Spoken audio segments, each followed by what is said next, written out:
begin here as with George.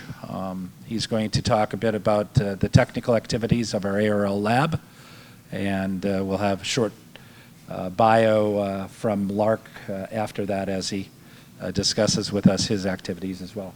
George, thank you, and welcome. Thank you. Hello, I'm George. I'm the manager of the ARRL lab. Steve Anderson, W1EMI, is our RFI engineer. Unfortunately, he's at a standards symposium, a C63 this week, so I'm here to fill in and hopefully do what he would do a little justice. So, essentially, where we're at, years ago, amateur radio caused more interference to other people than was caused to us. Now the tables have kind of turned, luckily or not, where we seem to be getting interfered with more than we interfere with others. The main causes of interference that we see, that we deal with day to day, the big ones are power line noise and solar systems. Home solar installations are a big one.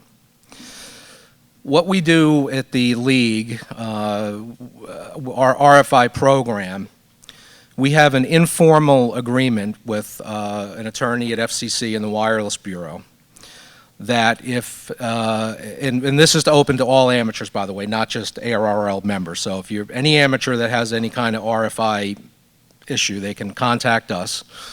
And typically what would happen is you would open a case. But let's back up a little bit. So let's say you're operating and you get some interference that you don't know where it's coming from. Let's say you think it might be one of your neighbors. They have grow lights seem to be a big problem for us these days. A lot of states have opened up some types of indoor farming, I understand. So a lot of grow lights and things like that. The big thing that we try to get across to people is that we are all about compliance and not enforcement. We really, really try to get people to find the source of the RFI, let's say if it is something in the neighbor's house, and we really try to get you to work things out on your own. That is the simplest and typically the quickest way to get a resolution. We find that most people are very amicable. If you explain, again, somebody that's not an amateur, they have no idea about FCC rules, they have no idea about signal levels, they can't possibly imagine why a grow light in their closet is causing you problems on the radio. So you need to explain this to them in a very, kind way and let them know what's happening. Again, so compliance, not enforcement. The ARRL, we are not an enforcement agency. We can't enforce anything. We can't strong-arm anybody to do anything. We can make suggestions. We can help people resolve these issues. But to be perfectly clear, we have no power of enforcement over anybody or anything. So the first thing, again, you should do when you come across and you find that you have an RFI issue, you should try to work it out on your own. Go to the person. There's ways and methods. If it's a power line, you can take an HT and drive around your neighborhood with an AM radio, and you can kind of pinpoint the pole. Or like I said, if it's something in somebody's house, it could be a light, it could be their coffee maker, it could be an oxygen concentrator. Most devices these days have switch mode power supplies which operate at very high frequency, which become radiators and cause interference everywhere. There's just a million different things that cause interference. So we ask that you try to, again, work it out on your own. We have a lot of information on our website about how to detect RFI and to help determine the sources. There's many web pages out there with information and sound examples of what a power line noise sounds like, or what a grow light type of noise sounds like. So let's say, for example, that you've narrowed it down to, we'll use again like a grow light. Let's say there's something in your neighbor's house you're pretty sure that's causing the interference, and you're not getting anywhere with the neighbor. So what you would do is you would come to us, and we have a website, and there's an intake form basically that you would put your information. If you have any files, again, we always recommend taking screenshots of your PAN adapters. If there's a way you can record the audio files of the noise, as much information as you can gather to help us help you.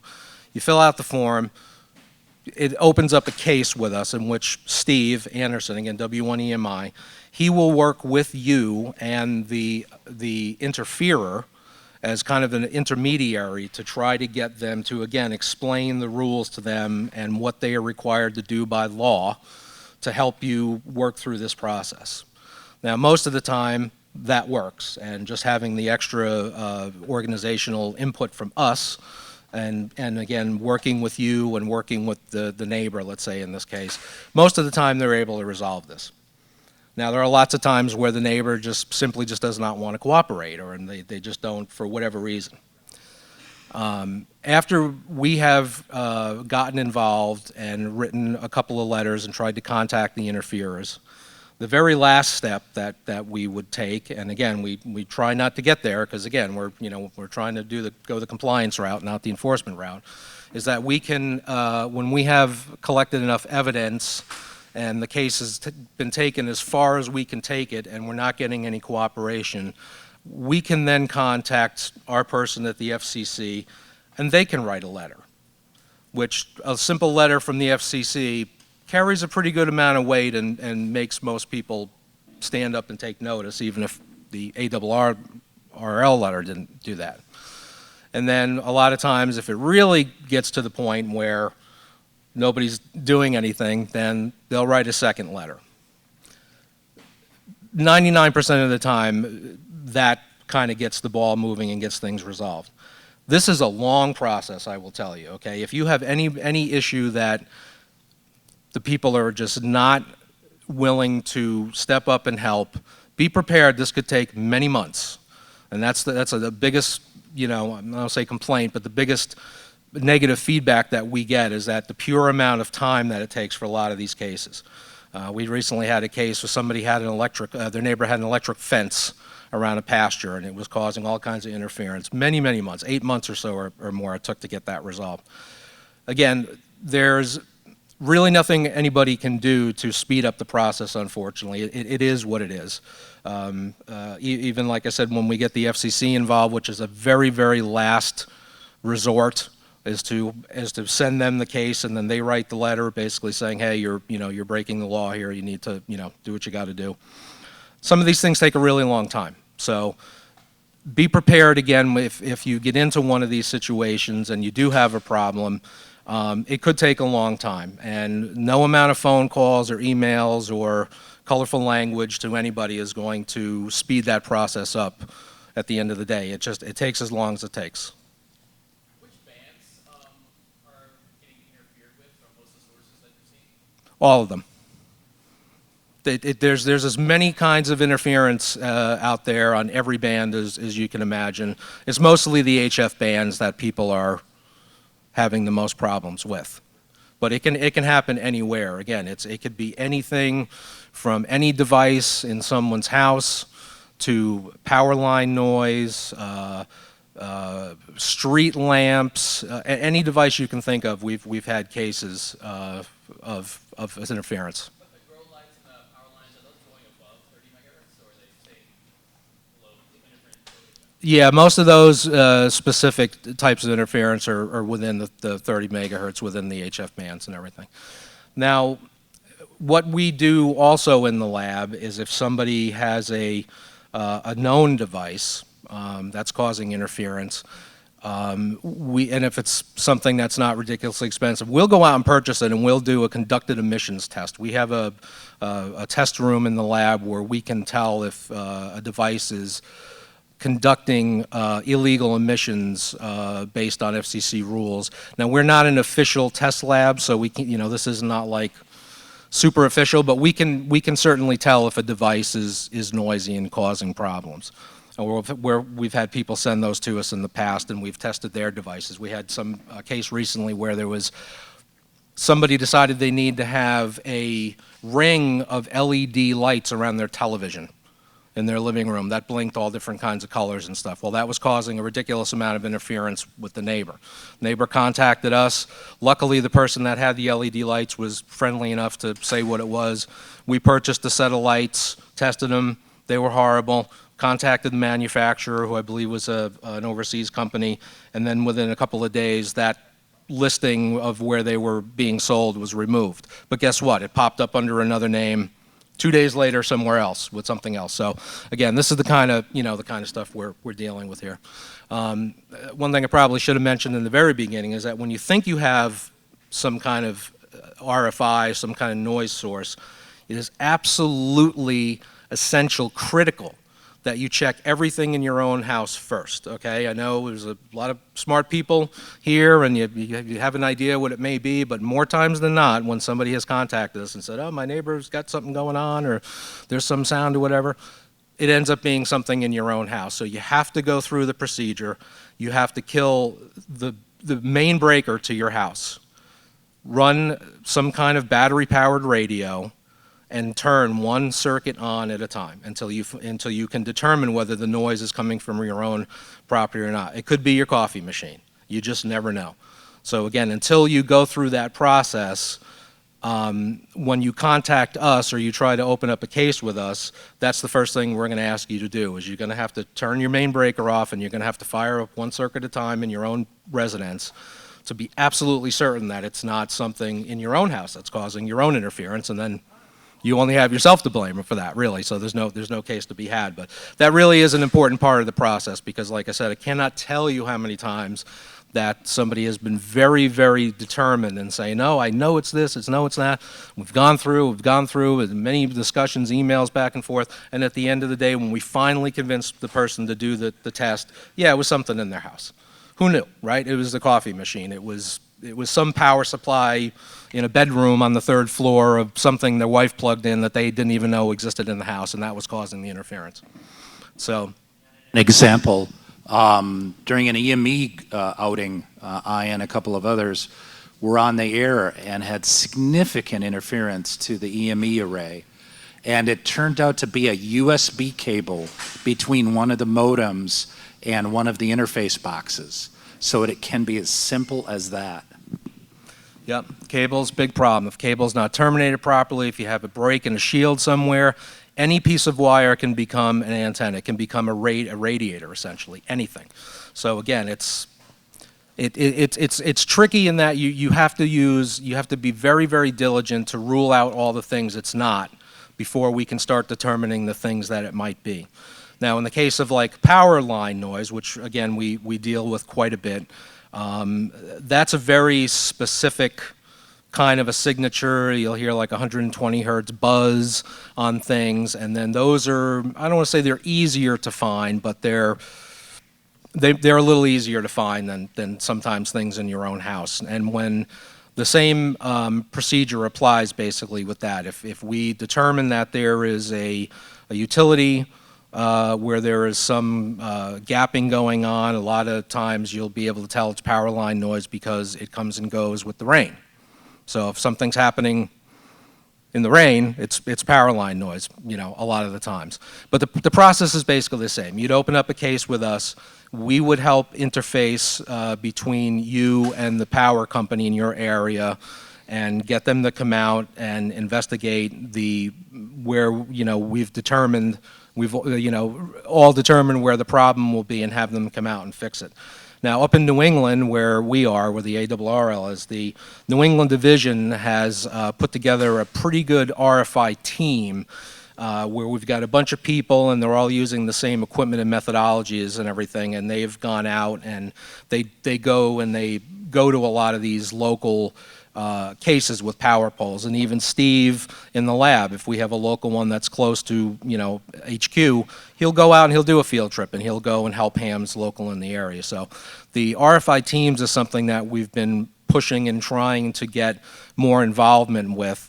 So again, depending on where you live, if you're out in the middle of Wyoming somewhere, maybe not going to have, certainly as much RFI issues if you live in downtown Los Angeles, which is probably the second busiest RFI team we have in the country. We also have a very busy RFI team in Central Florida, as you can imagine, all the problems they have down there and everything. But again, the process is the same, no matter what it is. If it's a noisy device, if it's a power pole, or any kind of utility equipment, we will work with anybody to determine what it is and to help sort it out. And again, if we have to interface with the local utilities and everything, we have a lot of relationships built up with many different utilities all over the place from people that we've worked. We've been successful in, I don't want to say officially training, but a lot of these utility companies aren't aware of the methods and maybe some of the equipment that they might need to sort out some of these issues or find some of these issues themselves. So we've gotten some of the utility companies to actually buck up and buy some gear so they can go out.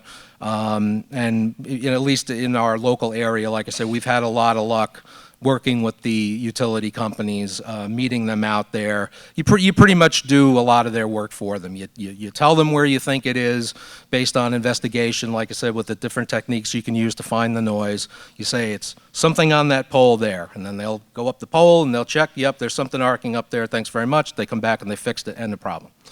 So, but again, keep in mind that any of these issues typically can take a very long time, and there is no way, unfortunately, to rush it. So, and that's very frustrating, I can imagine. Let's say you moved in somewhere or you just put up a new antenna, you got this horrible noise, months and months and months go by, it seems like there's no movement, and again, I'm here to say it's unfortunately, it is what it is. There's nothing we can do to rush the process. Again, we're all about trying to get people to be in compliance because, again, we are not able to enforce anything. The only people that can enforce anything is the FCC. And the FCC obviously has their hands full enforcing a whole lot of other things. Not to say that we're not important to the FCC, but you have to understand just the magnitude of what they're dealing with as well. And so things can take a little bit of time. As I said, we have a lot of information on our website. If you go to ARRL.org/RFI, the whole process that I've just went through very quickly is very well explained. There's an intake form. You can call us. You can email us if you have any questions, and we can, again, we'll help any amateur. This is not just something that's for league members. When setting up our agreement with FCC, that was a kind of a crucial point that they made that we would need to help everybody. We can't just, keep this with our own little, membership organization. So we will help anybody with any of these kinds of problems. As far as mitigating stuff on your own, just do your, the normal, what you would normally do.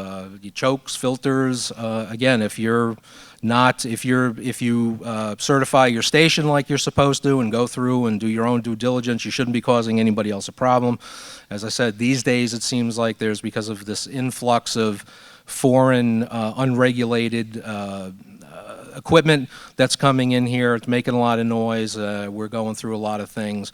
We're also in the process right now of setting up with, and again, we have another kind of informal agreement with the FCC OET, which is the Office of Engineering Technology, that we have a portal that we're able to support, to submit noisy devices. So something like that LED light I was saying about, the ring around the television. If there's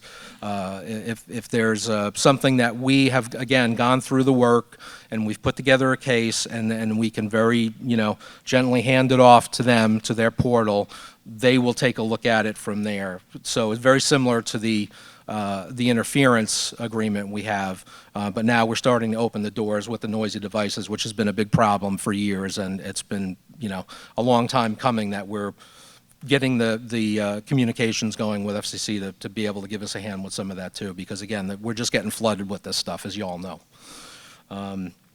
That's pretty much all I have as far as what we do. And everything. Again, I apologize if I forgot something. Like I said, Steve is really the guy to talk about this, but I'm certainly open for any questions about any of this. If you guys have any questions. Yes, sir. Yeah, the grow light, what is the proximity to that? How close do the grow lights have to be to your shack?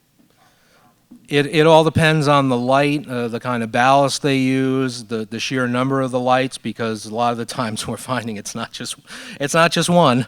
They have, it's like I said, there's like a farm in somebody's, dining room or something with a lot of these. So, and I will say that in cases of the grow lights, in our experience so far, depending on the location and their local laws, that's something that seems to get taken care of pretty quick. Like once if they're not supposed to have them, and we say, look, you got some grow lights in there, you're going to get FCC involved, then they go away pretty fast. A mile or half a mile? Oh no, I mean this could, I'm talking next door neighbor, several neighbors down. again, it all depends on the size, the amount of the lights that they have. And typically, it's not just like one little bulb. It's a lot. You know, they're growing a lot of stuff, is what we've seen so far. Yes.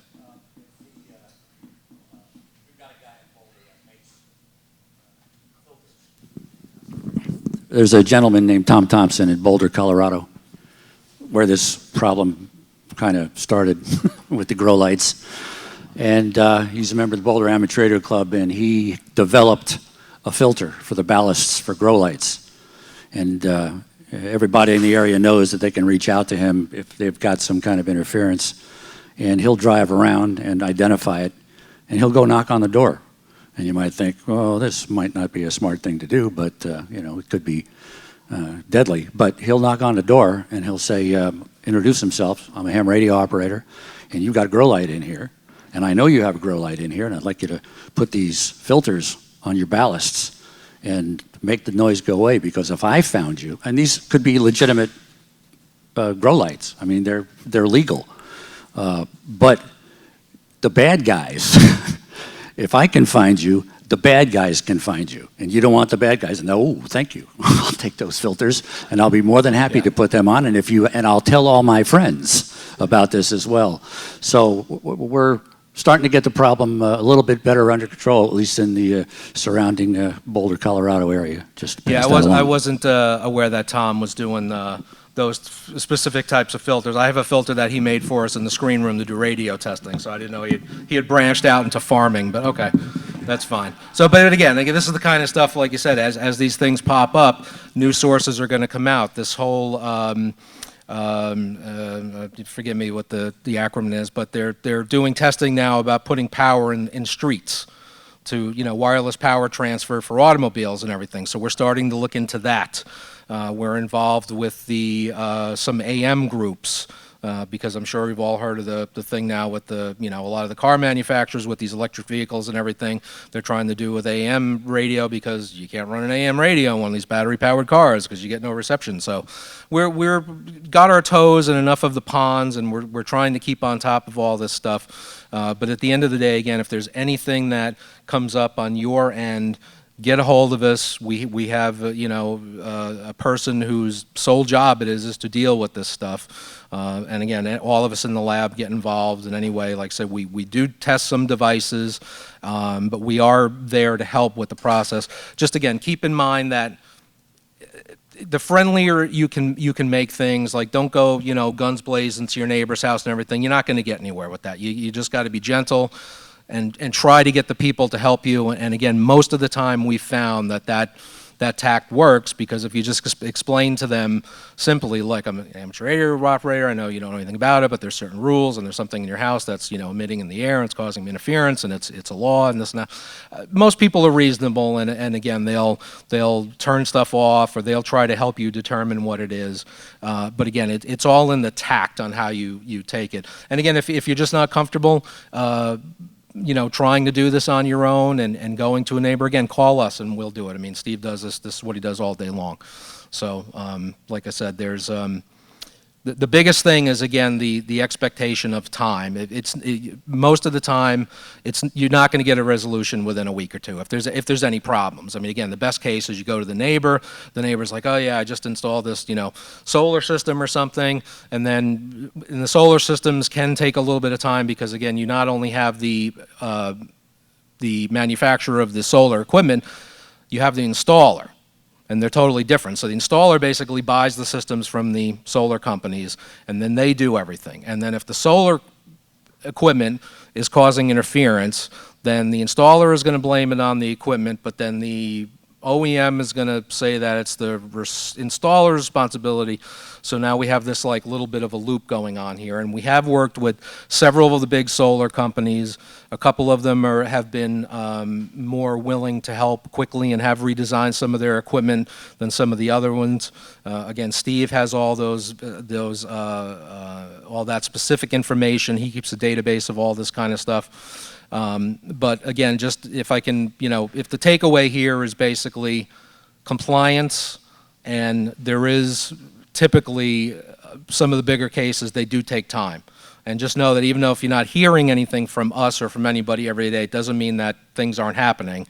The stuff is just taking time, unfortunately, and that's the hardest part of it, is the waiting and thinking like nothing is going on. But once that case is open and it's in process, then if there's a wait, then we're waiting to hear back from a manufacturer, we're waiting to hear from a power company, and again, I'm sure you all know, just from trying to deal with people on your own, you don't get a call back like the next day a lot of times, unfortunately, and we're the same. We don't. We like to think maybe we carry a little weight as an organization, but at the end of the day, we're at the mercy of all these people to, get back to us just like they would get back to you, essentially.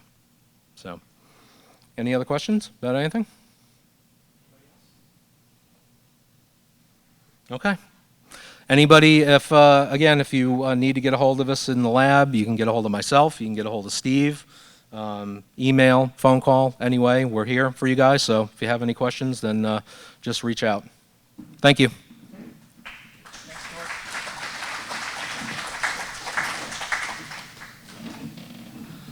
All right, folks, next up we're going to have Mr. Lark Hadley.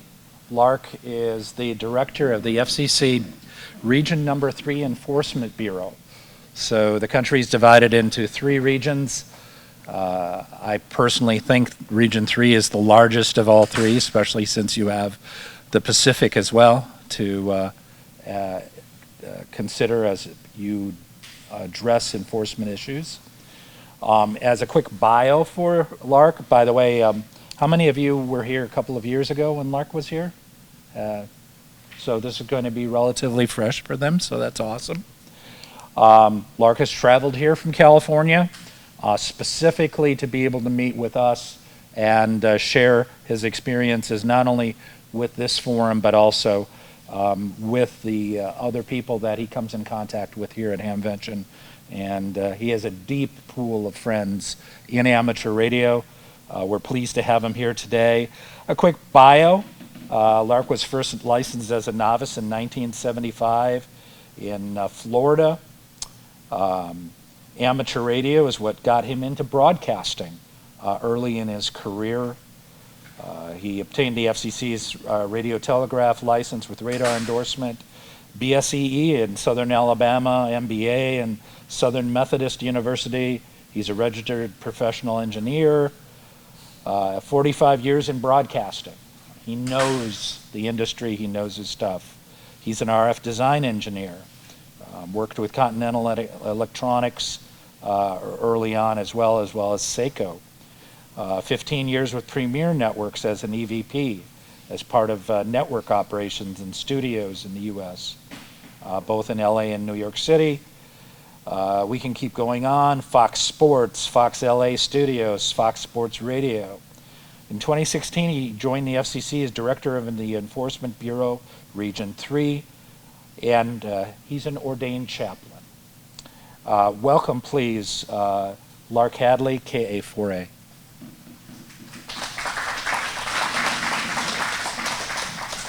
And by the way, keep on the straight and narrow because he's also a reserve deputy sheriff. Okay. Thanks, Lark. Thank you, Bart. Thank you guys for coming. And I think we can pull up your presentation. Yes, if you can get that going.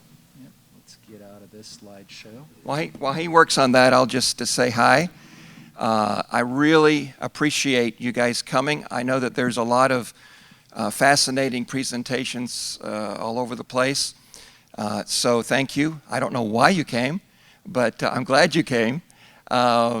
So I got into ham radio as a kid, probably like some of you, discovered a CB radio. Mine was a Heathkit CB radio. That really goes back. And he'll work on that. I'm just going to dance here for a minute. We had a lot of fun with that. Family friend said, CB radio bad, ham radio good. I'll give you one. So I got my novice and got the DX20 transmitter. Anyway, I didn't have a dad growing up. My father was accidentally electrocuted when I was just a little boy. And so ham radio provided guys like you, mentors. You know, Now I'm over 60. I'm kind of like, wow, I can't believe it. I was always the kid. But the situation was that ham radio provided mentorship and fathership for me. So I'm just, really thrilled when I'm dealing with ham radio operators that are acting out. It breaks my heart. It really hurts because I'm like, wow, this is so precious to me. All right, so that's my background, and that's why I'm here. All right, I've got a presentation. I don't know if it'll make it on the screen. Let me ask them if they should I go ahead, or do you want to try to make it work? Okay, I'll just keep going. I'm a broadcaster. We know how to stretch.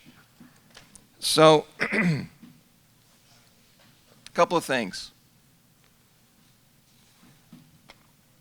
Amateur radio enforcement for the FCC is frankly not a highest priority. Our highest priority is public safety interference. Interference to the FAA, keep planes from crashing. I'm going to let them do their thing. Interference to Coast Guard, all this sort of thing. But we do enforce amateur radio. I look to the ARRL to do as much of the pre-enforcement triage, if you will. And we work with Riley, who you're going to hear from in a moment. So by the time that we get it, usually the Volunteer Monitoring Program or others, Laura Smith has talked to them. By the time I assign field agents to it, I hate to say that we're heavy-handed, but you get the drill. But if I've got to get involved, it's usually we've exhausted all the other possibilities, and it ain't pretty. So, and it's public, because we will issue notices that get, generally published, and all your friends will know what you've been up to. One of the things that I talk about a lot is when people have complaints, is I'll say, okay, what have you done so far? And they look at me like, well, what do you mean? Well, what have you done to remedy this? What have you done? And they'll look at me and say, well, I called you, Now, by the way, I don't just do that to amateurs. I do that to the Coast Guard, to the FBI. We are not a two-way radio technician group. We've got sharp people. But what we do is we say, okay, you've exhausted everything you can do, right? And now we're the guys with the badge, and they have to work with us. But compliance is so much faster and cheaper than enforcement. Does that make sense? So amateur radio has always been self-policing. I haven't seen as much of that as the old days. Riley, is that right? Remember the old days? I mean, you guys would go out and find stuff and try to help deal with it. I'm not sure if it's because there's a lot of no-code techs and they don't know how to do that. I don't know. They don't have as much skin in the game. But I'm really into encouraging people to learn how to self-police again. Now, you got to be careful. This is a crazy time, crazy society. George talked about knocking on somebody's door. You don't want to be foolish, but there are some things that you can do, and so get back into that idea of working together with your local hams and do some self-policing as much as possible. Now, when it comes to local issues such as the solar or those types of things, George said something which was really absolutely probably one of the most important things that I've heard today. It's generally in your house, right? It's generally a wall wart that you got that's barking at you, generally speaking.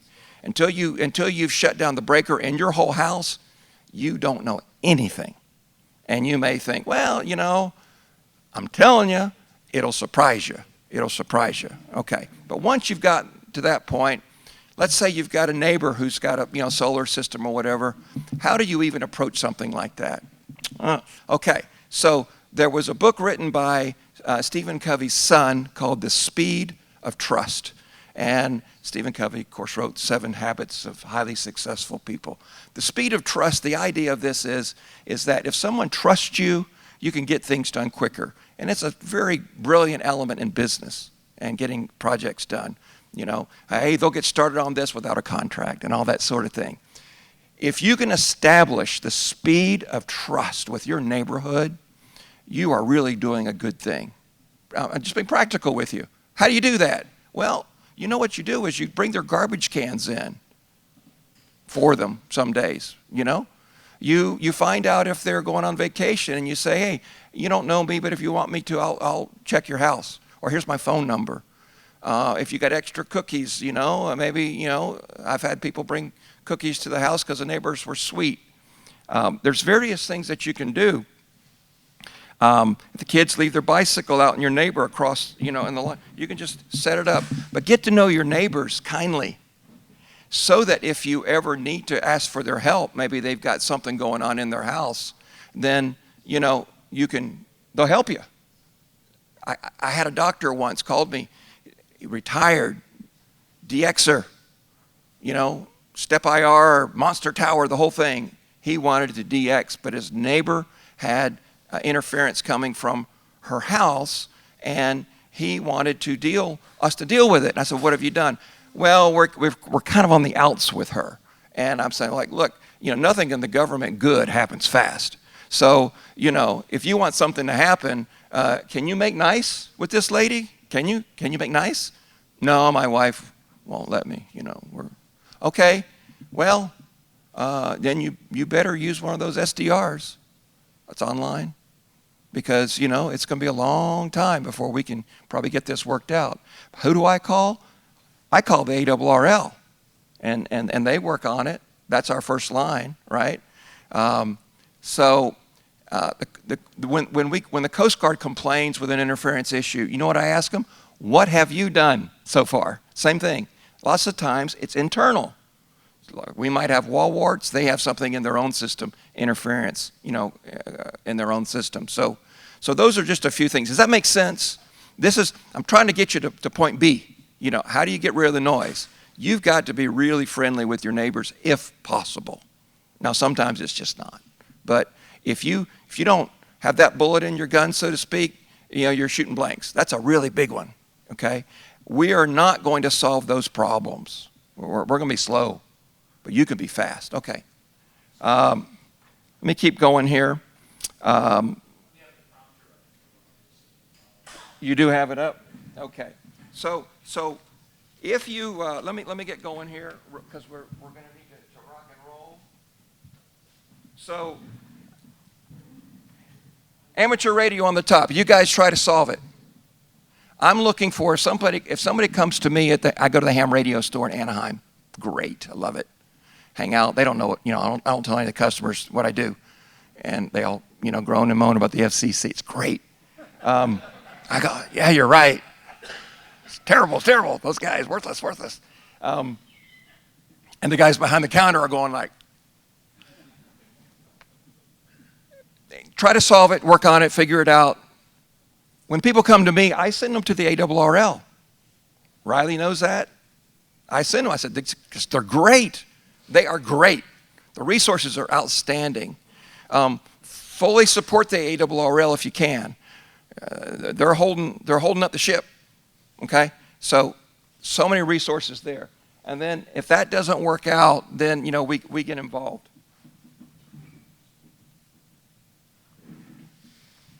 We have the memorandum of understanding with Volunteer Monitoring Program. Riley's going to talk about that. By the way, Riley's kind of my hero. So the man, the legend, saved him for last. He's the best.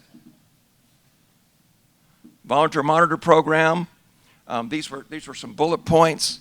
I'm not going to read them because you can read probably, and we don't have that much time. And Riley's going to talk about it. Okay, but they're great. You don't know how great they are. Any VMs in here? Okay. You're great. Yeah, no longer anonymous.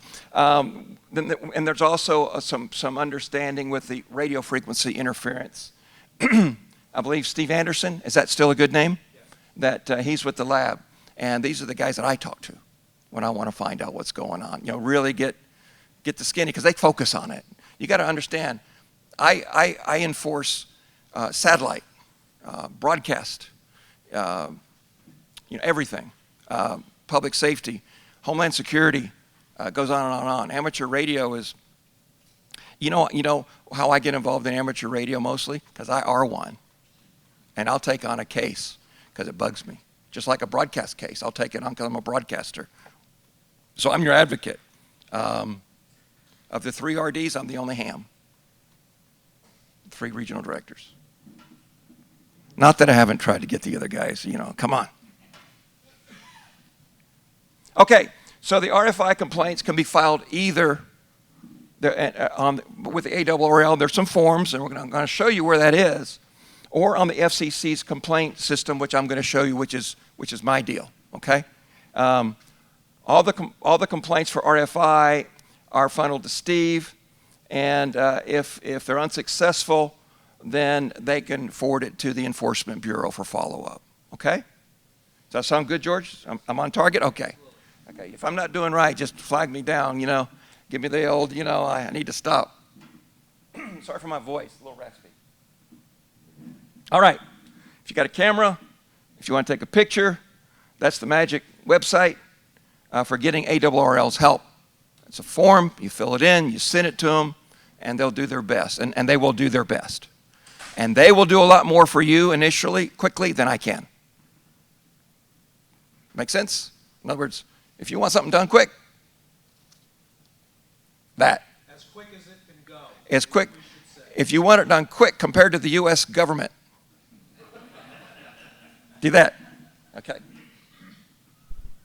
All right, things to understand before you file an FCC complaint. Now, please gather, this presentation is taken from presentation that I give to public safety people, broadcasters, enterprise and public safety licensees.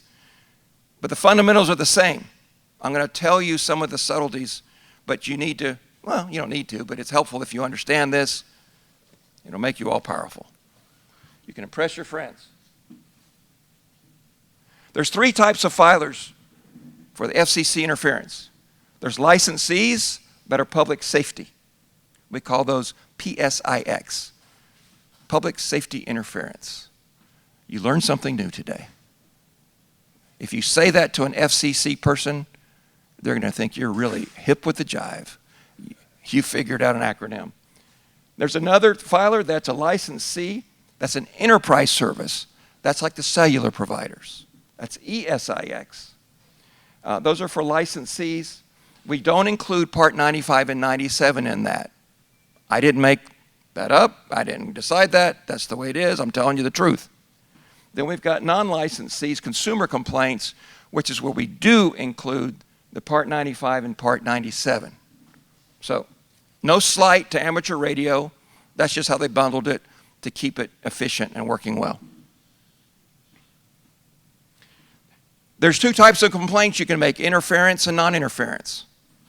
Interference is obvious. Non-interference, what could that be? Well, like a tower lights are out, and you see it, and that's a safety issue. A pirate broadcaster, but that could also be interference related. Maybe the pirate FM station is interfering with an FM. Again, some of these are for our commercial users. A low power FM at the wrong location, translator, unlicensed operator, various things. Not as much amateur, but these are some of the non-interference items. Okay. The fundamental, we investigate interference is from complaints. And so, if a tree falls in the forest, no one's there, no one hears it, did it fall? The answer is no, it didn't fall. I get a lot of people who call me and this and that. I said, well, did you file a complaint? Well, no, I figured I'd call you. No, we don't do that anymore. Work in a modern office and try to get your computer fixed. When the computer guy's walking down the hallway, what's he going to say? Go put in a ticket, right? It keeps us in line. It protects you, makes sure. It gives you a ticket number. It really helps you. It helps us, keeps us efficient, keeps us honest too, okay? So you got to file a complaint. Repeat after me. You got to file a complaint. Okay, no one's going to file a complaint. But in your mind, you got to file a complaint. Otherwise, it's just whining. So when you talk to your friends and they, well, did you file a complaint? I went to Dayton and I learned you really got to file a complaint. Okay? Without a complaint, it's just whining. All right? So the complaints are best processed if they include details and a way to reach you. If a complaint is non-responsive, complainant, we may not investigate. So if we go call you back and you don't pick up, in Region 3, which is the western half of the country, I give my agents 3-strike rule. If we don't hear back from you in 3 calls or 3 emails, we just close it. Why? Because we get a lot of hoax complaints. You know, a lot. We get hundreds. You know, we get a lot, okay? Oh, we also get the guys with the chips in their neck and the tinfoil hats, you know, and their dog's talking to them, telling them that the chip is active. So, we got a lot of those people who are, you know, special. We cannot discuss the progress or the findings of an investigation with a complainant. So you may say, you know, what's going on with my complaint? We'll probably say, we're working on it. And that's about it. You know, if you're lucky, we might tell you something, but we're not supposed to. We have a strict rule where we cannot disclose anything in an investigation if it's not publicly known.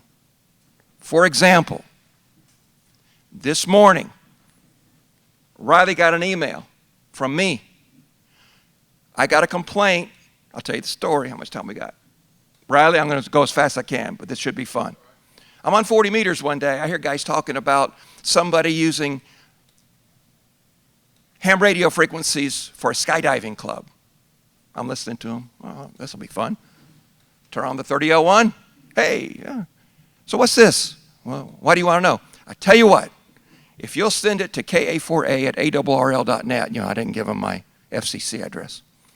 I'll talk to you, and I'll give you my .gov address. And they're like, oh, this guy's a fake. So it took them about a week or two, and the guy said, we thought you were fake, but you're real. Okay. Well, we hear these guys using ham radio channels for skydiving operations. I said, cool. It was close enough to LA, or I can get somebody right on it. I was awesome. File a complaint. So he filed a complaint. We went out there. Sure enough, they're buying these Retevis radios off Amazon. All they know is they're on channel 3, right? But that's right in the middle of the ham band. And there's also channels programmed in public safety frequencies. So we go out, and eventually we told them stop, and you know, and all this, and eventually issued a notice of unlicensed operation. So I sent that to Riley once it was published in the Federal Registry yesterday, right? It's public information. It was public. Now, I couldn't have done that day before yesterday, right, Riley? I couldn't do it because it was private. So we're not going to share stuff with you until it's public, okay? So don't get your feelings hurt. Doesn't mean we're not working on it, okay? Helpful information. Just look at that. You guys are pretty technical. We're looking for really specific information to help us help you, okay? So, you know, real specific stuff. Recordings and times and logs and all that sort of thing, all right? Now, you go to fcc.gov. You go to the consumer complaint. It's that button right there from fcc.gov. First page. Now, if the website changes, that might look different because they're always changing it. But that's the way it looked last time I took a picture of it, okay? You can do this. You can do this on your own. You can. You don't have to have registration with the FCC. You can just do this. There's a button there that says all these different ones. You can talk about phone problems or this or that and the other. I know you guys probably can't see this, but that button says radio button. That's the one I recommend. Then you start putting in your name and your address and the subject and all this sort of thing. I know you guys can't see it, but trust me, it's simple. Just fill in the fields. You know, your address, this, that, and the other, phone number, contact information. Just fill it in. Fill it in, fill it in, fill it in. And then what will happen is it'll give you an email back when you're done. This is your ticket number. This is your currency. This is my currency to work on it, right? So that helps me to work on it, because now I can assign it to somebody. I've had people at the commission in Washington say, "Why are you working on this?" And if I can tell them, "We had a complaint," they go, "Oh, okay," right? So, got to file a complaint. Now, I'm not looking for you guys to all get on there this afternoon and file a bunch of complaints. Just because, what am I going to do? I'm going to call you, and I'm going to say, "What have you done? What self-policing have you done so far," right? And I'm going to wait. If you don't tell me a good story, I'm going to give you a few lists of things to do, which you probably already knew you needed to do, you know? But if you've done those things, file a complaint. You'll get that email. These are the 3 regions. I'm this guy. And then all the way out to Guam. If you're not in that area, you can email me, and I'll send it to one of the other 2 guys. They're great. They're super. And say, "Hey, this guy, you know." But generally what I'll do is I'll check with Riley, because it may have been passed over to Laura Smith and they've passed it over to the VM program. I don't know. I'll try to find out where it is. I will find out where it is. Do you have a question? What about Alaska? Yeah, Alaska. Yes, sir. Alaska. That's me. And Hawaii and Guam. And everything in between. And anything that we don't even talk about. 3-letter agencies. Yes, sir. After Riley does his stuff, we make some complaints. We have a problem on a net in the mornings. We don't want it a long time. Mm-hmm. It's an 80-meter net. Mm-hmm. Not like the old days where we could get 3 hands to triangulate. We just don't have them. Sure. This guy now is playing. Okay. I've heard this story 100 times. Good story. So he's playing an air raid siren. So Yeah. your location. What's your code word? What's your code word that we're going over to 3892? What's your code word? No. Uh-oh. There you go. Okay. All right. No, good enough. Hey, code word isn't it going to, no, never use QSY. Isn't it getting, turning chilly on Thursday? That means go 3890 or whatever. Is it getting chilly on Friday? We're going to so-and-so. I got you on that. We try to just ignore him. You know what I'm saying? Well, that's, That he will go away. Yeah. That's what we try to do. But Yep. It got so bad this morning that Yep. the net control just called for that. that's right. That guy won. That's right. That's right. So when Riley processes all that, how long does it take the FCC to act on enforcement for that, where they can direct you fine and really find out where this guy is? It just depends on the situation. If it's someplace that's close to one of my field offices, frankly, it'll be a lot quicker. Okay? If it's something that I get caffeinated on, Riley will tell you a story. I went out and sent some guys. We had something that was going on for 20 years. And I said, enough, you know, and I sent some agents out, and we got on it, you know, okay? But Riley's going to tell you about the big knob. And the big knob is, that's your thing. Okay? So there's my email. Because I'm a ham, I will help. All the higher powered 70 centimeter requests, you know, for the over 50 watts in the restricted areas for the Southwest, those come through me. I generally love to work with the hams, okay? So there's my email, and if it's not in my region, I'll try to get someone. And so that's the deal. Yes, sir. This is a little off topic and probably your line, but Is it a story? Come see me afterwards. Okay. Okay.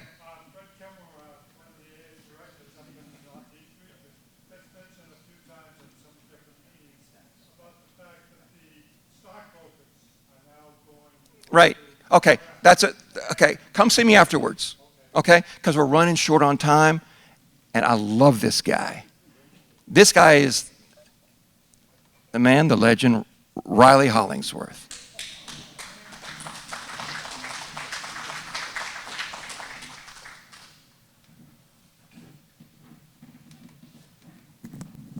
I can do this in 10 minutes. just bear with me, but it ain't fair. They put the person that talks the slowest on last. Want me to pull up your slides while you're talking? What's that? Want me to pull up your slides? No, I don't need a slide. Okay. Well, yeah, pull up. Well, there's one slide. I'm not going to bore you with numbers. Is this working? Can everybody hear me? Okay. You got it? Yeah. Go ahead and pull it up. Grab your paper first. By the way, you could be at the flea market, but you came to church instead. So you can tell your family that you went to church while you were in Dayton. May is a horrible month in our house. The grass is growing, dog starts digging holes in the yard. We've had rain. May is a horrible month at our house. We've had rain, high winds. Everything starts growing. Dog digs holes in the yard. And the other day, my wife said, "I'll help you. You're going crazy. Let me cut the grass." We had to get this new lawnmower. And I said, "No, I'll cut the grass. I got cables in the backyard. Let me cut the grass." She said, "No, I know where they are. I know exactly where they are." And she did. That's one of them she found that one. But she supports amateur radio and all the poles in the yard. So I guess I can't fault her. All right, there's only a couple of numbers. An accountant told me one time that numbers don't lie. But if you torture them long enough, they'll tell you anything you want to hear. There's only two numbers on here that are important. The hours monitoring HF is almost 25,000 for last year. But the advisory notices, 147, which is a pretty good percentage. Now, the complaints that the VMs filed were 364. But we go through those. We don't ping you if you didn't identify for 20 minutes instead of 10 minutes or something like that. We don't worry about that stuff. And we know that a good number of technicians actually think that you can work FT8 on 40 meters because there's some erroneous band plans out there. So these numbers will come down, but please look every month in QST. There's a summary of the VM program for that month, and please look at that because you need to know what's going on. So I said I'd do it in 10 minutes. The FCC is very, very busy. Just go sometime to the FCC Gov website and Google the Daily Digest or search the Daily Digest. You'll see that it's 3 or 4 pages long, and it's things like Wireless Telecommunications Bureau, market-based applications, it's satellite stuff, it's Homeland Security-based licensing terminations. There's all kinds of stuff on here that doesn't even relate to RF. There's one here, Hispanic Community Network, or rescheduling order, revising the hearing. There's just tons of stuff on here, and they have half the staff and half the engineers that they used to. And I don't know how they do it, but they do a very good job. And they have the problem that, I don't know if you saw the news last night, but they knew, and the FCC has this problem, especially the people in the field. Last night on CNN it was reported that the heaviest element known to science was discovered by investigators at a major U.S. research university. This was just last night. The element is tentatively named administratium. It has no protons or electrons and thus has an atomic number of 0.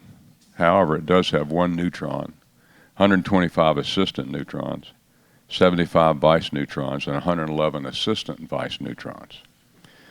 Since it has no electrons, it's inert, but it can be detected chemically because it impedes every reaction it comes in contact with. And according to the discoverers, a minute amount of administratium causes one reaction to take over 4 months to complete, when it normally would have occurred in half an hour. So that's what Lark and all the people in the field at all of the agencies are putting up with. And it's just a sign of the times. It'll change. Your role, the best thing you can do to help, and part of this theme this morning is how you can help. Just realize that you have privileges and not rights. Look at your license. Look at the back of it. It talks about privileges. And please realize that this wonderful hobby we have, you need to joyfully pay it forward. And you know what we need on the bands overall? It's very simple. We need a little more kindness on all the bands. Moving frequencies when you don't have to. And I have some messages in that regard. But we're a cross-section of society now, unfortunately. And since COVID, people are angry. There's road rage. We had road rage growing up. We solved it with finger gestures, and that was it. We didn't shoot anybody's windshield out. There's airline rage. There's rudeness, selfishness, and society today reminds me of Charles Manson's statement when he interviewed Diane Sawyer many years ago. Maybe he was a prophet. Charles Manson said, used to it meant something to be crazy. Now it seems like everyone's getting crazy. Man, is that a prediction of the future or what? Just don't add to the problem. You can do a lot of good in society generally and on the amateur bands. Just don't add to the problem. But I want you to think about the big knob again. If you go out on the flea market, and I did yesterday, I saw a Swan 350 had one big knob. You go over and look at the new Yaesu or the new ICOM or the Kenwood, one big knob. You look at 1946 issue of QST, which I did before I came out here. I thought I'd see my picture in it, but I didn't. All of the stuff in there, and a lot of it they built, one big knob. And you look at the ARRL catalog or DX Engineering, there's one big knob. There's a reason for that. 95% of the problems on our bands can be avoided if you just turn the big knob for a few kilohertz. It's there for a reason. If not, it'd be a little knob. And I remember as a kid looking at equipment in Allied radio catalog, and I'd count the knobs and buttons. And I said, man, this has got 37 knobs and buttons. I want this one. This over here has 25 and it only weighs 30 pounds. This weighs 57 pounds. That's the one I want. But I have several messages, too, to wrap up here. And it's great going last because I just sat there and thinned out my pages as you went on. But to the nets. Yeah. You've got 20 minutes. What? You have 20 minutes. You should be. I thought it was 10:15. 10:50. 50? Now I got to start over. By the way, Okay. don't forget your Yaesu. What's that? Two big knobs. That's right. Some of them had two big knobs if you have a second VFO. But I got several messages to the nets. It doesn't matter how long you've been on that frequency. Frequencies are shared. And a group of operators who have been on the same frequency for a decade using 1,200 watts, when 100 would do just fine, that's not a net. That's a round table. And the world's not going to end if you don't run that net one night. The world won't end. To the widebanders, if you want to run a broadcast station, just apply for one. Don't open your bandwidth up on crowded frequencies. It's very rude and it's very inconsiderate.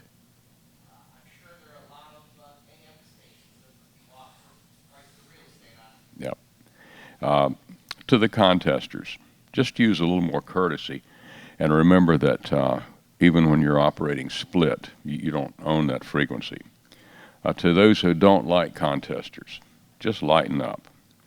If they're bothering you, go to the work bands or cut the grass, wax the car, do stuff you probably should be doing anyway. And learn from contesters because contesters are the best operators in the world. To the traffic nets, you need to learn from contesters how to get messages through and not take 5 minutes to get a 30-second message with phonetics through when you know that you're already 20 or 30 over. To those who don't like FT8, FT8 has rejuvenated the amateur radio service. There were those who didn't like Echolink. Echolink rejuvenated repeaters. There's nothing, no new development like that is going to harm us. I remember the AM and single sideband wars when the AMers would say that's not radio, it sounds like a duck, and for God's sakes, it doesn't even have a carrier. But nothing bad came of that. Some of us thought the world would end when code was eliminated. But if you go out there today, they're selling more code keys and keyers than they were years ago, and a lot of young people are interested in it because they don't have to do it, and it's kind of a secret code. And I remember the best way to ruin a book in high school was to put it on the required reading list. And so now that you don't have to learn code, I think even more people are getting interested in it. To repeater owners, you don't own the frequency just because you're coordinated or because your call sign is on there. Nobody asked you to start a repeater, and you can't ask us to babysit it. It's your base station, just like the base station in your house is. And there are 22,000 repeaters in the country. And the repeater users know the service area and the people in the repeater best. So they're most able to run down the interference and do some fox hunting, do what you have to do to find it. But we can't send a VM out because they don't know anything necessarily about your repeater. You've got to find it, and once you do, it's a different story. We can help you, or once you at least find the street or an address. To the QRPers, thank you for bringing back enthusiasm into amateur radio. I went to a QRP building session out here many years ago, which was a day before Dayton. And just the enthusiasm in that room, if you could bottle that, it'd be fantastic. And to those who don't like QRPers, anybody can use a linear amplifier as a crutch. So these QRPers are amazing operators, and how you could get 100 countries or 150, whatever, on QRP, I don't understand it. To those who don't like de-expeditions, if a group of people want to go to an island and sit on a rock in the ocean with the waves lapping at their butt and swat scorpions or mosquitoes in 100-degree weather, just let them do it. Just lighten up and let them do it. It's chaos, but only for a limited time, and then it's over with. And once again, there's the big knob. There's a reason why you have thousands of frequencies and one big knob. And too many of us are like, or too many people these days are like what you see at a shopping center, an argument over a parking space when there's 150 vacant parking spaces. And it's just the nature of our society today. It's very unfortunate, and hopefully it's a pendulum. And they say that once you detect a social trend and fully understand it, it's already started to swing back. And I hope that's the case. You can do a lot on your bands to make them better just by not getting involved, because the problems on our bands aren't from no-coders. But you hear longtime licensees whine about them when they themselves haven't worked a CW contact in years. Everybody makes mistakes, and nobody in our program is going to get in trouble for making mistakes. There's not an extra in this room, I guarantee you, that hasn't called CQ on a dummy load and wondered why they didn't get an answer. There's not an extra in this room that hadn't turned on the transceiver and wondered what was wrong with the audio and realized that the headphones were still plugged in from the night before. The problems on our bands aren't from new licensees. They make honest mistakes, and that's fine. We want them to make mistakes. That's the way you learn. The problems are usually from long-term licensees who think they know everything, and they had to draw a coal pits oscillator, and they think everybody should have to do that. They don't like newcomers, and they use a kilowatt to talk across the state night after night and call it a net, and they never tried anything new, not even 17 meters. And they haven't done any real radio in years, but they'll criticize new licensees. But unlike in the past, they don't go out of their way to help them either. I don't know about you, but I didn't get into amateur radio all by myself. It was I was interested in it. I overheard a conversation about amateur radio, and I'd built a shortwave radio, the Night Kit Space Spanner, which I still have. And my uncle told me, he said, I don't know anything about it, but there's a fellow here in town, Morris Hall, who's a ham operator. I'll take you over there. He took me to Morris Hall's house, and Morris had all Collins equipment. And to a kid interested in radio, to see all Collins equipment lit up and smell the tubes, you don't get over that. You never forget it the rest of your life. An interesting story, when I got into amateur enforcement, I had done land mobile and trunking, and I ran the channel recovery program that got back unused business channels in 13 cities. Got back into amateur radio, and I was a little bit appalled at what I heard, but I was sitting there in the office one day, and I wondered whatever happened to Morris Hall. So over the next few weeks, I looked him up, and still living in the same house in South Carolina. I talked to his wife. She said, Morris is in a nursing home. I don't know if he'll remember you, but 2 or 3 days a week he has lucid moments, lucid days, and he might just remember you. So I got in touch with him at the nursing home, called him on a lucid day, and I said, do you remember when my Uncle LD and I came over? He and LD were friends. He said, I do. Did you ever get a license? And I said, yeah, I did, Morris. In fact, I'm in charge of amateur radio enforcement for the United States. And he cried. And that's who I work for. When I was at the FCC and for the league, that's who I work for, the people whose shoulders I stand on that gave me amateur radio. If you have that gratitude and that appreciation, then the only thing that will harm amateur radio is the microphone. And that's us talking on it. The people that you hear on the bands at night, and by the way, we deleted on this chart that you saw, I think you took off the recidivism rate. What were you thinking? Anyway, we ran some numbers and decided to measure, of all these people that got these advisory notices, how many of them repeated the problem, repeated the violation or whatever. And it was less than half of 1%. So we know they're listening to it. And these are gentle nudges. If it's somebody that is on a band where they needed to upgrade, we'll offer to help them upgrade. So it's a nudge. It's firm, but it's a nudge as well. But the exception is 3 frequencies, 1 on 40 and 2 on 75. And I don't want to mention those frequencies because it's my conclusion after 10 years of this work that those frequencies cause brain damage. And we're working on those frequencies, and I won't tell you what they were. I deleted it from the report. I reported it to the league because I don't even want you to listen to them. I don't want any of you to get brain damage. But we're working on it, and we know about it. But the people that give us the problems don't remember what Edward R. Murrow said, the famous news commentator. Edward R. Murrow said, just because your voice can be heard around the world doesn't mean you're any wiser than when it could be heard at the end of the bar. And that's something to think about, every day. Let's all try to appreciate this great avocation that joyfully occupies our lives.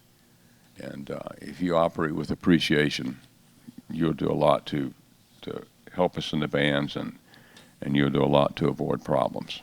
And also remember, and I could take all these badges off, I think I did last year, but we don't have any representation before the FCC or even internationally, except for the league. And we need more numbers. We need to boost membership. We need numbers. The only thing standing between amateur radio and oblivion is the league. Sometimes at the FCC, or a lot of times at the FCC, I'd have to go over to what we call the 8th floor, which is where all the commissioners' offices were, to work on an item or something. And it always amazed me that everybody was there, even Netflix, all the broadcasters, the internet people. It was like a train station in there. But anytime it was an FCC issue, an amateur radio issue, there was 1 or 2 people from the league. That's all the representation that we have. And we've got to have it because we're standing on a lot of valuable spectrum. And I remember at the FCC, the idea of using 800 megahertz drew laughter. Then a few years later, their frequencies were being auctioned off in those ranges for millions and millions of dollars.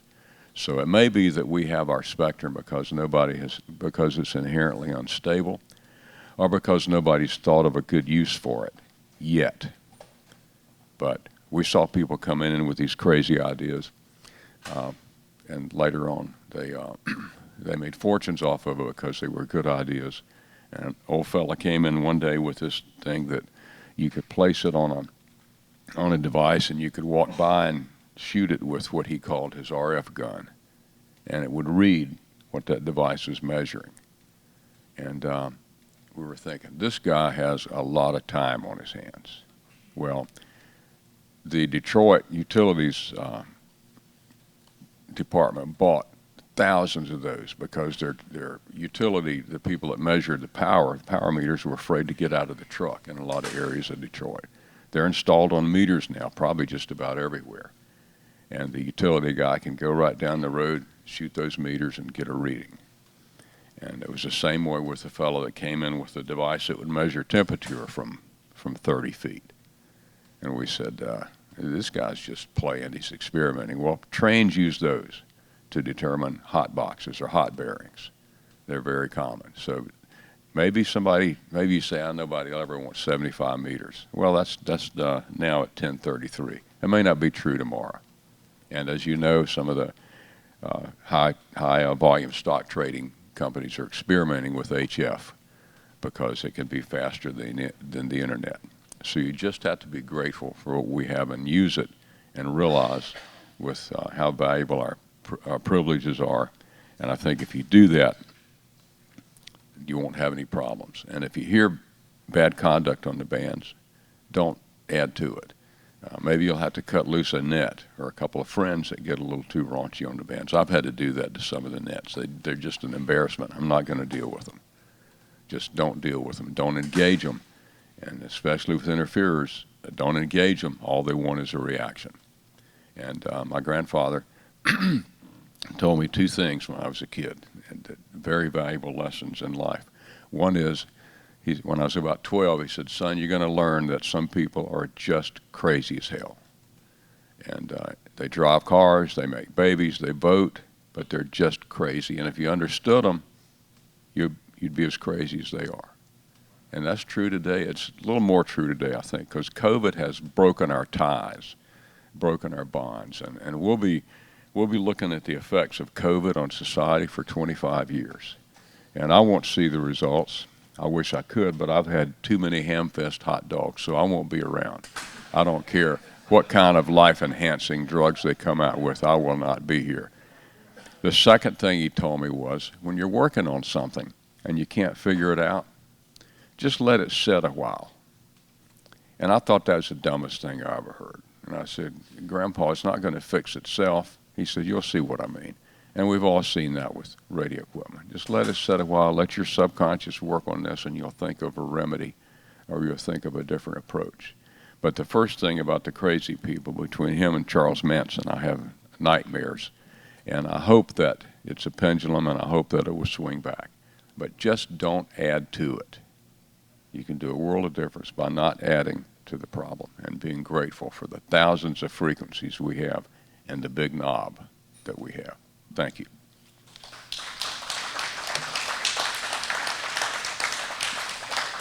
Do we have time for questions? Do we have time for questions, Mark? Right here. Do you have a application process or volunteer monitoring or a training process or capabilities that they need to have in order to be volunteer monitoring? Well, we open it up to anybody that was interested. You can get a volunteer monitor application from the league website. When we opened it up in July, we got over 200 applications. And we interviewed on the phone every one of them. And the FCC had suggested you need to hold at about 150 to 170 because that's a manageable amount. So the rest of them, we asked if they would be in a reserve pool. And they all said yes. And so due to COVID deaths, aging, and family issues, a couple of tower accidents, we've had to go into the reserve pool and draw in some of those. And we'll take an application. Now, I have a reserve now of about 10 or 15 applications. That's kind of a thin reserve. I'd like to have more. But it's right there on the league website. You don't have to have sophisticated equipment because we want you to do this as part of your general operating. You know, and I see what hours they turn in, and if somebody's turning in like 50 hours a week monitoring, I'll talk to that person. I said, you don't want to be doing that. This is part of your normal amateur operation. And they said, well, I got to find stuff. And I said, no, you don't have to find stuff. Your job is to audit the bands. Tell us what they sound like and point out the problems. If auditors go into a bank, a branch bank, and they don't find anything wrong, they're not disappointed. It's a good news. And you'll see that for almost 25,000 hours of monitoring, and that's not even counting UHF and VHF, the incident reports are low, but they have to be kept tamped down because if it's known that there's nobody out there, your conduct is totally different. If you know that there'll never be a state trooper on an interstate, you're going to drive differently. It's just human nature to do that. Any other? Right here.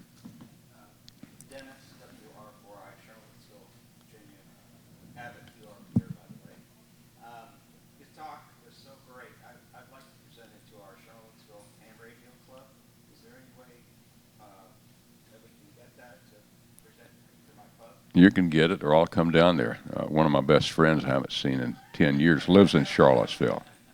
Want to do that, I'll do it. But yes, they can do that. I'll talk to you about it. So you've got two options. Obviously, you can do a personal one. Okay. We're recording it as well. Okay. Anybody else? Right here. Yeah, I have a question about the FCC website portal for license lookup. And after looking up a particular amateur, I'm uncertain if this guy has the legal right to transmit whatnot. Who can answer that question? Well, that's probably because you're seeing it on the website, and it expired, but it hasn't been deleted or anything like that, right? This particular individual, it shows an expired license in 2016. Mm-hmm. It also shows active. Okay. It also shows 3 administrative Review. recordings, reviews. Okay, here's what happens. There are a number of people in society, generally more than you'd think, and in the amateur service that have some issues such as felony convictions. And so when you apply for renewal, if it comes up that you've had a felony conviction or somebody complains, the FCC is going to review that application. But if you filed a timely application for renewal, you can continue operating until they get to that application and review it and decide what they're going to do. For these felony conviction is just an example, but suppose it was a felony conviction that was 20 years ago. The FCC is going to say, well, does that have any bearing on their license today? But that's why people will say, well, this guy's license expired and he's still on. It's still on the database. If you look closely, you'll see that it's under review. And you won't know the reason, but in a lot of cases, it's because there's a felony conviction. So let's say that's the case in this case. I don't know if it is or not. But what I do know is it showed expired in 2016. Mm-hmm. This is 2024. Mm-hmm. 8 years later. So is that That's not unusual. He most likely or did file a timely renewal, and the FCC hasn't gotten to it, to reviewing the felony convictions. That's on the bottom of their totem pole because he has continuing operating authority. And it was set up that way so that you wouldn't file, if you file for renewal and the FCC didn't get to it, you'd have to stop operating on that day. Now this is before ULS and online filing and so forth. He has full rights to operate until they make a decision. Yeah. So when it says pending application, That's the renewal application. okay, but you didn't say what it was, it just said Yeah, pending. that's the problem. That is the renewal application in that case. So by simply filing that renewal application, you continue to operate? If it's timely filed, like you could do. And that's set up that way so that the agency's slowness couldn't keep a broadcast licensee or somebody from staying on the air. If you file it timely,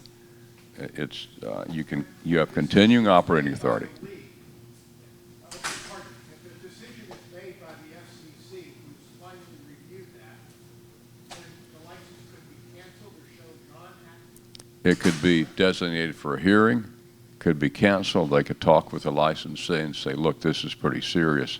You're going to have to go to renewal hearing. He may say, well, just cancel it. But he has valid operating authority until the FCC decides that.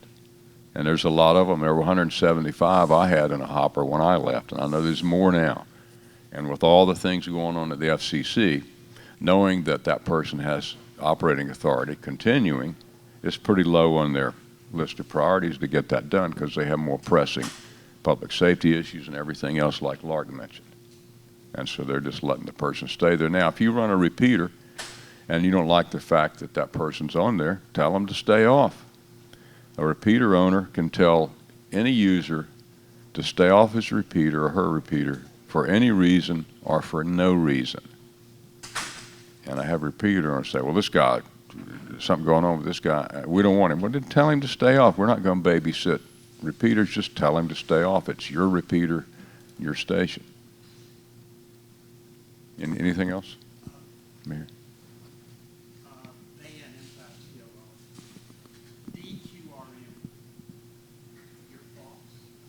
I don't know anything about DQRM, and I'm trying to keep it that way. But I will say this, it surprises me that there's interference on those systems, because I thought with the codes, that was a way to keep it out. But then somebody told me the other night that the codes are shown on the transmission or on the screen or whatever. In the last 3-4 years, it's just taken off. Yeah, I know it's taken off, but here's the thing with all repeaters generally, and especially with analog repeaters. In this day and age, you folks need to figure out a way to detect who's interfering. The technology for analog repeaters, except for Echolink, hasn't changed in 50 years. Experimenting with voice printing. I think the FCC's experimenting with voice printing, aren't they? On some of the higher frequencies. And there's got to be a system where you can keep them out with a code or something. I don't know what it is, but you got a repeater, you're offering it to everybody, and you have no way to keep them out. And then on top of that, these repeater systems link up 4 or 5 states. You're just asking for trouble if you do that. It's much more vulnerable because you have many more entry points for interference. Anybody else? just want to make a comment. I liked your comment about the know-it-alls on there. I've run a net for the last 28 years in Colorado, the Colorado Song Net, and I've had some interference before. I've always asked them to stay around because it was a learning net. Mm-hmm. I find out that most of them will jump off when I say that. They don't want to have anything. They know Yeah. Now, some nets, there's a couple of nets that have a policy that if they're drawing interference, they'll say, okay, we're going to shift to frequency B.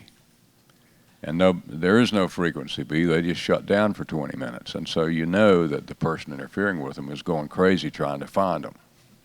And then they'll come back on later, and they tend to tire of that, and it goes away. But nets have no specific rights to a frequency, but a net that's been on for 30 years every night, very diligently, they should be cut some slack. And in a polite society, we would do that. But society's a little different now. Thank you very much. Enjoy the Ham Fest.